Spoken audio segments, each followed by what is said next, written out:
Hello, good evening. More than 500,000 of us regularly use a bus, with more than 50 million journeys every year.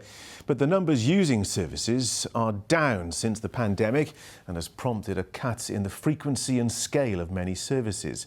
Operators in West Wales have announced a wide-ranging axing of routes, while services in the capital have been affected too. One of these routes is the service between the city centre and St Fagans Museum. And our reporter Gwen Campbell has been hearing the effect the changes are having on one group who volunteer at the facility and travel there by bus. We've all heard the saying, you wait ages for a bus, then two come along at once. But with funding cuts on the way, you might find yourself waiting a lot longer for one. Or in Peter's case, there won't be a bus at all. Peter and his friend Owen have been volunteering at the Secret Garden in St Fagans for 6 months and are enjoying every minute. The one thing I enjoy is just meeting new people, just learning different skills. I enjoy meeting new people and making friends. But not having any access to public transport and having to rely on taxis has been a real challenge for him. It can be quite stressful at times.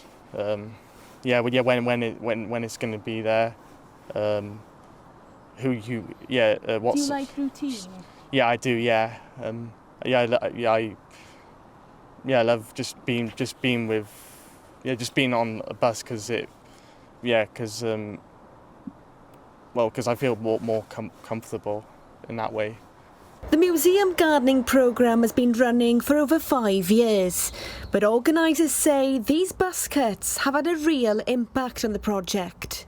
Over the past month, we've seen our numbers half because they can't get the direct bus to the project. It's really quite harsh on people who are most kind of disadvantaged in society. For some individuals, this is really kind of part of their life, it's part of their routine. This is just one example. Several bus routes across Wales have either been changed or scrapped due to funding cuts. Nearly 20% of the Welsh population don't have access to a car or van, meaning that nearly 500,000 people, like Peter, are dependent on public transport. But how have we reached this point? Bus operators are doing everything they can right now to make sure that there's a strong bus network, to ensure that there are services beyond April.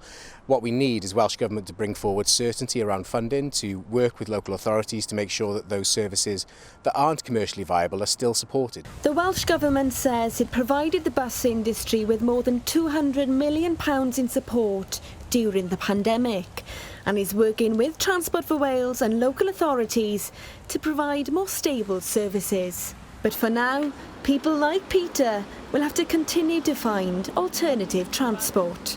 Gwen Campbell, ITV News.